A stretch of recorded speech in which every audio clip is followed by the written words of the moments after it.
Hello students, this is Sarta Agarwal. Welcome back to my channel Agarwal study point. Last video में बेटा हमने solve किए थे फर्स्ट 5 क्वेश्चंस ऑफ एक्सरसाइज 7.1 और आज हम इस वीडियो में सॉल्व कर रहे हैं क्वेश्चन नंबर 6 से लेके क्वेश्चन नंबर 10 तक. एवरी क्वेश्चन में हमें बेटा फंक्शन गिवन है और हमें इसका फाइंड आउट क्या करना है, इंटीग्रल. क्लियर है? तो क्वेश्चन नंबर 6 से स्टार्ट करते हैं. क्वेश्चन नंबर 6 में बेटा हमें क्या गिवन है, integration of 4 into e raise to the power 3x plus 1 dx. ठीक है, हमें क्या गिवन है, 4 into e raise to the power 3x plus 1 हमें गिवन है. इसका हमें इंटीग्रल फाइंड आउट करना है. ओके, तो पहले हम क्या करें, इनको सेपरेट कर लेते हैं. तो ये आ गया 4 into e raise to the power 3x dx. Integration का साइन और dx हमने इसके साथ भी लिखा, प्लस इंटीग्रेशन का साइन और dx हम 1 के साथ भी लिख रहे हैं. ठीक है, अब ये जो कांस्टेंट है इसको हम बाहर लिख सकते हैं इंटीग्रेशन साइन की, और ये आ गया e raise to the power 3x dx plus 1 integration of dx. Clear है? अब बेटा आपको ये पता होना चाहिए, ठीक है, ये फार्मूला होता है कि e raise to the power x का जो इंटीग्रेशन है विद रिस्पेक्ट टू x वो क्या होता है, e raise to the power x plus C. But यहाँ पे क्या है, integration of e raise to the power 3x. तो e raise to the power 3x का इंटीग्रेशन क्या आएगा, 4 की मल्टीप्लाई में क्या लिखेंगे, e raise to the power 3x. अब डिवाइड में लिखेंगे 3. डिवाइड में 3 क्यों लिखा है, जो पावर में 3x है इसको ऐसे समझो, जो पावर में 3x है इसको हमने क्या किया, डिफरेंशिएट किया, और जो रिजल्ट आया उससे क्या किया, डिवाइड. तो वो 3x को जब डिफरेंशिएट करोगे विद रिस्पेक्ट टू x तो क्या आएगा 3, और उससे हम क्या करेंगे, डिवाइड. डिफरेंशिएशन में क्या करते थे हम, 5th चैप्टर में हमने क्या किया है, हमने डिफरेंशिएशन में ये पढ़ा कि जो भी पावर में है उसको जब डिफरेंशिएट करते थे जो रिजल्ट आता था तो उससे हम मल्टीप्लाई में लिखते थे. बट इंटीग्रेशन में क्या है, उसे डिवाइड में लिखना है. यहाँ पे क्या था बेटा, e raise to the power x है, इसका इंटीग्रेशन क्या बना, e raise to the power x. अब एक्स में जो पावर में जो एक्स है इसको भी डिफरेंशिएट करेंगे विद रिस्पेक्ट टू एक्स, तो इसका डिफरेंशिएशन क्या आएगा, 1. और 1 से यहाँ डिवाइड करेंगे तो क्या रहेगा, ये ई की पावर एक्स ही रहेगा. तो इसको डायरेक्ट क्या लिखा हुआ है, ई की पावर एक्स. बट यहाँ पे क्या है, x के प्लेस पे 3x लिखा हुआ है. तो e raise to the power 3x का इंटीग्रेशन क्या बनेगा, e raise to the power 3x. फिर 3x को डिफरेंशिएट करो विद रिस्पेक्ट टू x, क्या आएगा 3, उससे क्या करना है, डिवाइड, प्लस.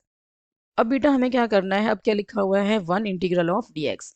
तो यहाँ पे क्या है, कांस्टेंट 1 है, तो इसके साथ मल्टीप्लाई में क्या लिखना है, वो वेरिएबल जिसके रिस्पेक्ट में आप इसे इंटीग्रेट कर रहे हैं. तो x के रिस्पेक्ट में कर रहे हैं तो क्या आएगा यहाँ पे, x plus c, constant of integration c. तो ये क्या बना बेटा, ये बना 4/3 मल्टीप्लाई में क्या है, e raise to the power 3x plus x plus सी.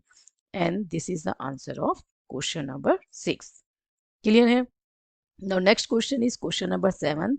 तो सबसे पहले हम क्या करें, एक्स स्क्वायर को मल्टीप्लाई कर लें ब्रैकेट के अंदर. तो ये x square into 1 is x square minus x square multiplied by 1 by x square, और ये क्या आ गया बच्ची, dx.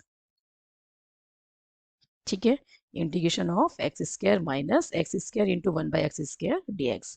एक्स स्क्वायर से एक्स स्क्वायर कैंसिल हो जाएगा 1 टाइम, तो ये क्या आ गया, x square minus 1 dx. Direct करना चाहो इंटीग्रेट डायरेक्ट कर दो, सेपरेट करके करना चाहो सेपरेट करके कर सकते हो. ठीक है, यहाँ पे मैंने इसको सेपरेट कर दिया. अब एक्स स्क्वायर है, यहाँ पे एक्स की पावर कितनी है, 2 है, तो एक पावर क्या करें, इंक्रीज करें, तो 2 प्लस 1, और जो नई पावर आएगी उससे क्या करना है, डिवाइड करना है. ठीक है, माइनस ये 1 कांस्टेंट है तो इसके साथ मल्टीप्लाई में क्या लिखा जाएगा, वही वेरिएबल जो इसके जिसके रिस्पेक्ट में हम इसे इंटीग्रेट कर रहे हैं, तो ये आएगा x plus constant of integration c. तो ये आ गया बेटा x की power 3 divided by 3 minus x plus c. Clear? Now next question is question number 8. Question number 8 में हमें क्या गिवन है, integration of ax square plus bx plus c dx.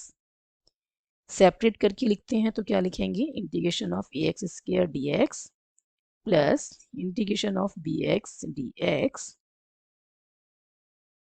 ठीक है, plus integration of C D x. Constant को बाहर लिख दें तो ये आ जाएगा A integration of x square D x plus B integration of x D x plus C integration of D x. ठीक है, ये आगे बचे ए कांस्टेंट है, मल्टीप्लाई में क्या लिखना है हमें, एक्स स्क्वायर है, एक्स की पावर कितनी है 2, एक पावर इंक्रीज करो और नई पावर से डिवाइड, प्लस बी ऐसे ही एक्स की एक पावर इंक्रीज करनी है और नई पावर से डिवाइड करना है, प्लस सी क्या है, कांस्टेंट। ठीक है, तो इसके साथ क्या मल्टीप्लाई में आएगा, वही वेरिएबल जिसके रिस्पेक्ट में आप इसे इंटीग्रेट कर रहे हैं, तो ये आ जाएगा x plus constant of integration C. या तो इस कैपिटल सी को मतलब बिल्कुल विजिबल, बिल्कुल क्लियर बनाओ कि वो विजिबल होगी, आपने कैपिटल सी लिखा है क्योंकि स्मॉल सी ऑलरेडी क्वेश्चन के अंदर आपको गिवन है। ठीक है, या तो आपने इसे कैपिटल सी बनाना है कि वो बिल्कुल विजिबल हो कि ये आपका बिल्कुल डिस्टिंग्विश है कि हाँ ये स्मॉल सी है और ये स्मॉल केस में लिखा हुआ है और ये कैपिटल केस में लिखा हुआ है। ठीक है, या फिर आप क्या करें, इसको कुछ अदर नाम दे दें, अदर नेम दे दें। ठीक है, C1 दे दिया सपोज मैंने, तो ये आ गया कांस्टेंट ऑफ इंटीग्रेशन C1। तो यहाँ पे आगे बची a/ax³/3 plus bx² 2 plus cx और plus constant of integration C1। Clear है? Now next question is question number 9th। Question number 9th में हमें क्या गिवन है, इंटीग्रेशन ऑफ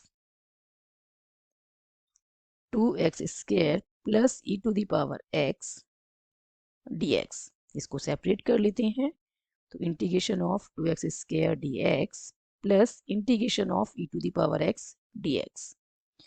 टू कांस्टेंट है, इसको बाहर लिखा हमने, और ये आ गया integration of x² dx plus integration of e⁻x dx।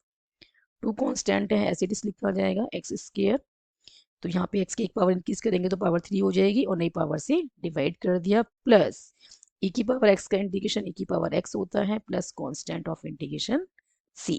तो ये आ गया बच्चे 2x³ divided by 3 plus e⁻x plus constant of integration c।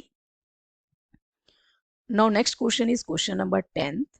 Question number 10th में बेटा सबसे पहले लगाएंगे हम फार्मूला किसका, a माइनस बी का होल स्क्वायर। क्या होता है, a² plus b² minus 2ab। ठीक है, ये अलजेब्रिक आइडेंटिटी हम सबने पढ़ी है। a माइनस बी का होल स्क्वायर क्या होता है, a² plus b² minus 2ab। यहाँ पे a का काम क्या कर रहा है, रूट एक्स, और b का काम क्या कर रहा है, 1/√x। क्लियर है? तो सबसे पहले हम क्या लिखें, जो हमें गिवन है पहले मैं वही लिखती हूँ, √x माइनस 1/√x का होल स्क्वायर। ठीक है, और dx। अब इसको हमने ओपन करना है बाय यूजिंग दिस आइडेंटिटी। तो a का काम क्या कर रहा है, √x, तो ये √x का स्क्वायर प्लस 1/√x किसका काम कर रहा है, b का, तो इसका square minus 2√x multiplied by 1/√x। ठीक है, और फिर क्या लगा दिया हमने, dx। ठीक है, इंटीग्रेशन ऑफ, यह आ जाएगा बच्चे x², √x का स्क्वायर क्या आएगा, x। ठीक है, ये क्या है, √x का स्क्वायर है तो ये x बनेगा, प्लस ये बनेगा 1/x, क्योंकि 1 का स्क्वायर 1 और √x का square is x, minus √x से √x कैंसिल हो जाएगा, तो ये आ गया 2 और ये आ गया dx। अब चाहे तो आप इसको सेपरेट कर सकते हैं, तो ये आ गया integration of x dx plus integration of 1/x dx minus 2 integration of dx। Clear? x का एक पावर इंक्रीज कर देते हैं और नई पावर से क्या करना है, डिवाइड, प्लस 1/x का इंटीग्रेशन क्या होता है, log of mod of x। Clear? Minus, क्योंकि log x का डिफरेंशिएशन क्या होता था, 1/x, तो 1/x का इंटीग्रेशन क्या होगा, log of mod of x minus 2 constant है, और इसके साथ में क्या आएगा, मल्टीप्लाई में वही वेरिएबल जिसके रिस्पेक्ट में आप इसे क्या करें, इंटीग्रेट, तो क्या आ जाएगा, x plus constant of integration c। I hope इन सभी क्वेश्चंस के सॉल्यूशंस आपको अच्छे से समझ में आए होंगे। If you have any doubt then write in the comment section. Thank you so much for watching this video. Keep studying and keep watching.